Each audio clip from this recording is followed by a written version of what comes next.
की दोनों मांगों पर बोलने का अवसर प्रदान किया है।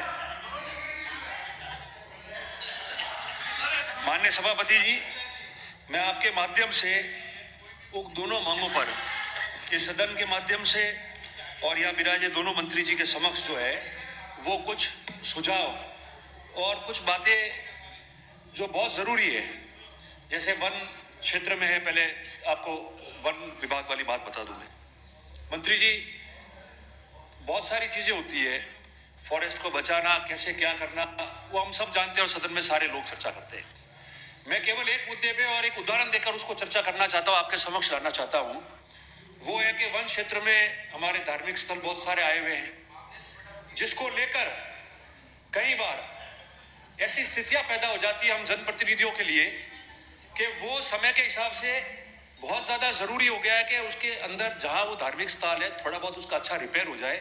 वहां आने जाने वाले लोग होते हैं मेले पे, अवसरों पर, मगर ऐसी स्थितियां हमारे सामने पैदा हो जाती है कि वहां तैनात कर्मचारियों द्वारा, अधिकारियों द्वारा उसको करने नहीं देते।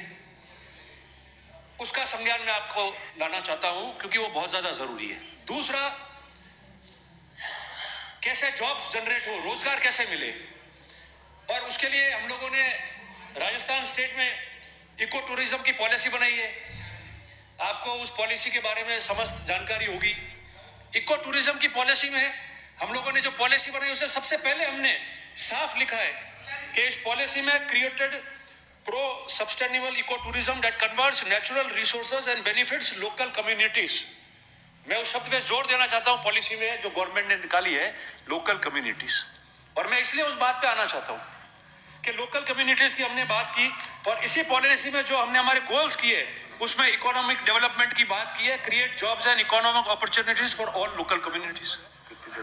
और इसी पॉलिसी के अंदर राजस्थान में हम लोगों ने इको टूरिज्म में पार्टनर्स बनाए। और पार्टनर किसको बनाए? जो पार्टनर बनाए उनमें दो मुख्य पार्टनर है, द फैसिलिटेटर और द लोकल कम्युनिटी। इनको अपने पार्टनर बनाए। सरकार ने ये पॉलिसी बनाई और हम लोगों ने ये लोकल कम्युनिटीज और पार्टनर्स पे जोर दिया है।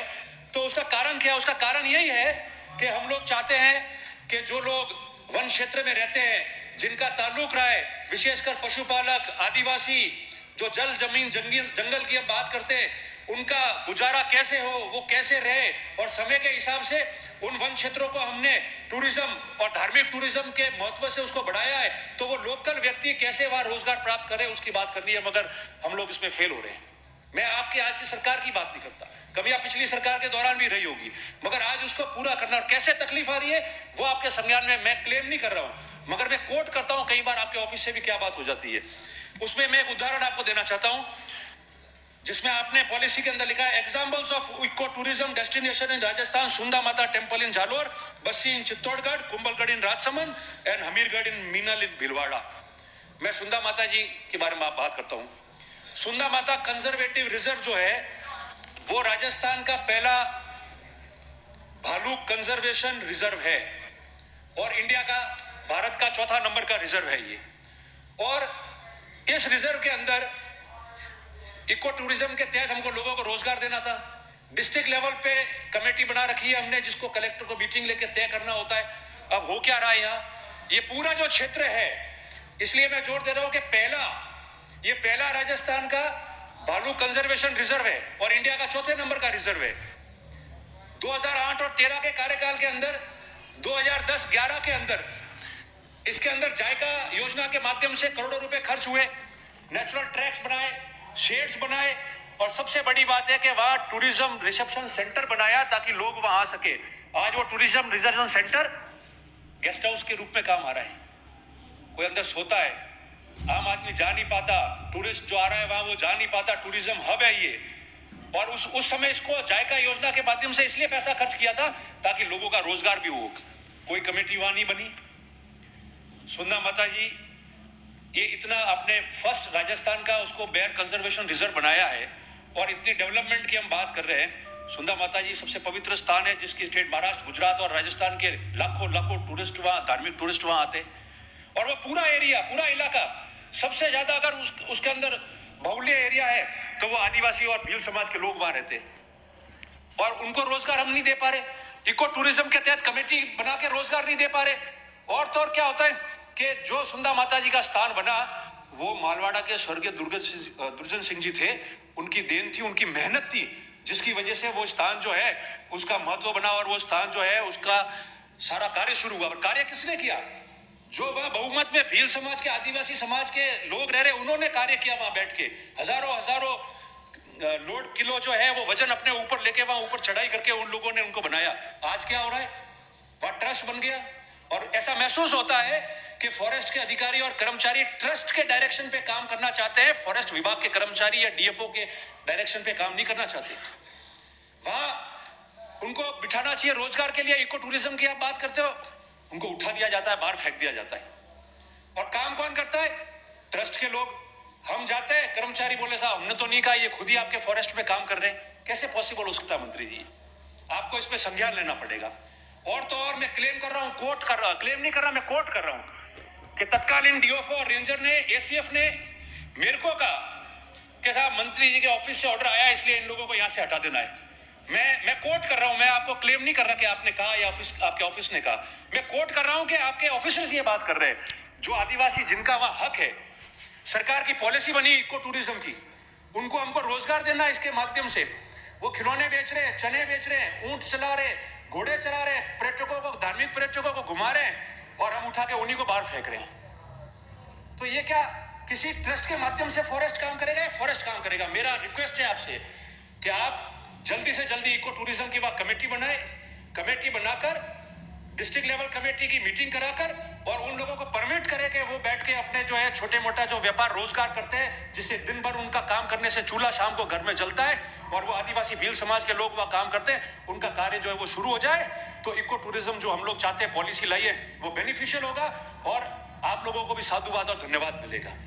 दूसरा मेरा आपसे निवेदन था कि भालू सेंचुरी है, रिजर्व किया है हमने, सबसे ज्यादा स्लॉथ बेयर, काले भालू वहां जो है वो पाए जा रहे हैं, ट्रैक्स बन गए हैं। तो आप उस पे हिम्मत करके उसकी एक स्मॉल सफारी शुरू कर दो ताकि इतने जो टूरिस्ट आ रहे हैं। और राजस्थान में आपने अगर पहली भालू की सेंचुरी बनाई है, रिजर्व किया है, जो इंडिया में चौथे नंबर का है, तो सबसे पहले भालू की सफारी जो है वो इंडिया में राजस्थान से शुरू होनी चाहिए।